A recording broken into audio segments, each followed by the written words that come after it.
چلے جی ہمارے ٹکا خان صاحب جوان پاکستان اخبار فروش فیڈریشن کے تاحیات سیکرٹری ہیں، لیڈر ہیں، اور ان کا بڑا نام ہے، سابق وزیر بھی رہے ہیں، تو آپ کی تعلیم میں جناب ٹکا خان صاحب۔ بسم اللہ الرحمن الرحیم، اللہم صلی علی سیدنا محمد وعلیہ وسلم وسلم۔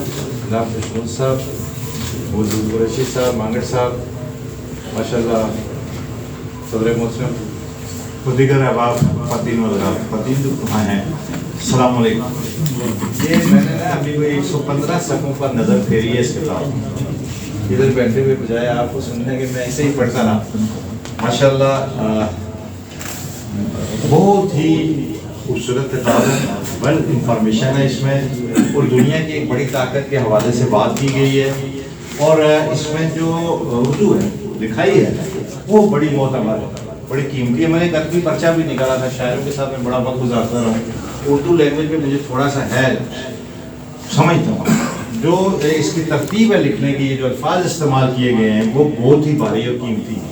اس میں وہ کتابیں جو لوگ لکھ لیتے ہیں، لکھوا بھی لیتے ہیں کسی سے، پیسے ان کو کتاب لکھوا کے اپنے نام سے چھاپ لیں، یہاں اس ملک میں بڑا اس طرح بھی میں نے سنا ہوتا رہا ہے، دیکھا بھی ہے، لیکن اس میں محنت کی گئی ہے، اور لکھنے والے کے ظاہر ہو رہا ہے کہ اس کے ذہن کے اندر قوت ہے، طاقت ہے، صلاحیت ہے، اور وہ مطلب ایک نظر خاص رکھتا ہے۔ یہ ہسٹری کے حوالے سے بھی خوبصورت کتاب ہے۔ اگر کسی ملک کے ہسٹری کے بارے میں یا کسی قوم کی تاریخ کے بارے میں پتہ کرنا ہو، اس کی نیچر کے بارے میں پتہ کرنا ہو، یہ کتاب اس کی مدد کرتی ہے۔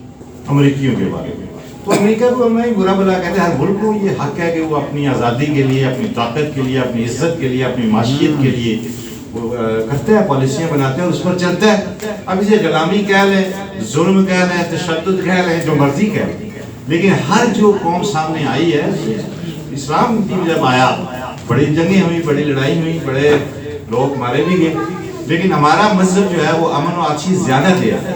وہ ہمارے نبی پاک صلی اللہ علیہ وسلم کی زندگی جیسی زندگی کسی کی نہیں، ان کے جیسا تو کوئی ہو نہیں سکتا، بادس خدا بزرگ نہیں، بس قصہ مختصر۔ لیکن اگر دنیا پوری کو دیکھا جائے تو جب یہ قومیں بنی ہیں تو وہ مافز تنگ نے کہا تھا کہ انقلاب جلیبیاں کھانے کو نہیں کہتے، انقلاب کشت و خون کا دوسرا نام۔ جب آپ انقلاب لے کر آئیں گے کسی سوسائٹی میں، کسی قوم میں، دنیا میں، کچھ لوگ مریں گے، کچھ جیئیں گے، کچھ بیمار ہوں گے، کچھ زخمی ہوں گے، یہ تو زندگی کے حالات ہیں۔ لیکن میں نے جو بھی اس کا شو صفحہ بھی مطالعہ کیا ہے، ماشاءاللہ بڑی ارکریزی ہے اس میں، بڑی انفارمیشن ہے اس میں، ایک سپر پاور کیسے بنے، اس کے حوالے سے میں سمجھتا ہوں کہ یہ کتاب کسی یونیورسٹی میں سلیبس میں شامل کیے جانے کے قابل۔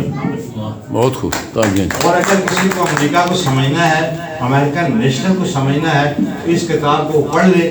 وہ امریکہ کے لیے اگر وہ میں سمجھتا ہوں کہ اسے بہت ساری اگر وہ امریکہ میں جا کر آباد ہو جائے، یا امریکہ سے کوئی بزنس کر رہا ہو، یا امریکہ میں کوئی نوکری کر رہا ہو، تو جس طرح کسی یونیورسٹی میں کوئی کتاب پڑھا کر اس علم کو اس حوالے سے خاص علم پر، کسی پر بھی جبرا، جیومیٹری، فزکس، کیمسٹری، جس پر کتاب ہو تو وہ چیز ساری سامنے آ جاتی ہے۔ سائنس کیا ہے، تاریخ کیا ہے، ادب کیا ہے، علم کیا ہے، دین کیا ہے۔ یہ کتاب اس کو عام کتاب نہ لیا جائے۔ جو میں نے 100، 125، 150 صفحہ یہ مطالعہ کیا ہے، مجھے اس میں بہت قیمتی چیزیں نظر آئی ہیں، اور کسی قوم کی ترقی، کسی قوم کا بڑا ہونا، کسی قوم کی اکانومی بڑی ہو جانا، اور کسی قوم کا پوری دنیا پر حکومت کرنا، وہ اس میں ثابت ہے کہ کیسے کی جا سکتی ہے۔ باقی یہ سب ڈائلاگ ہے، ظلم ہے، فلاں فلاں، کس نے لحاظ کیا کس کا؟ جب کوئی قوم سامنے آئی، اس نے آگے بڑھنے کی کوشش کی، اس قوم میں کوئی لیڈر پیدا ہوا، وہاں محبتیں بھی ہوئیں، وہاں جنگیں بھی ہوئیں، وہاں موتیں بھی ہوئیں، وہاں شہادتیں بھی ہوئیں، تب جا کر کوئی قوم بنی، کوئی ملک بنا۔ یہ تو اس پر رونے دھونے کی کوئی ضرورت نہیں ہے، یہ تو دنیا ہے، اور دنیا میں یہ سارے کھیل موجود ہیں۔ بہرحال میں آپ کو مبارکباد دیتا ہوں، اور میں بڑے دعوے سے کہتا ہوں کہ مانگٹ ایک دانشور، ایک بہترین ادیب، ایک بہترین مورخ، اور ایک بہترین انسان ہے۔ خدا حافظ۔ میں اجازت بھی چاہوں گا، میں نے کہیں جانا ہے، خوشنود صاحب ناراض نہ ہونا پلیز، ٹھیک ہے، اجازت ہے؟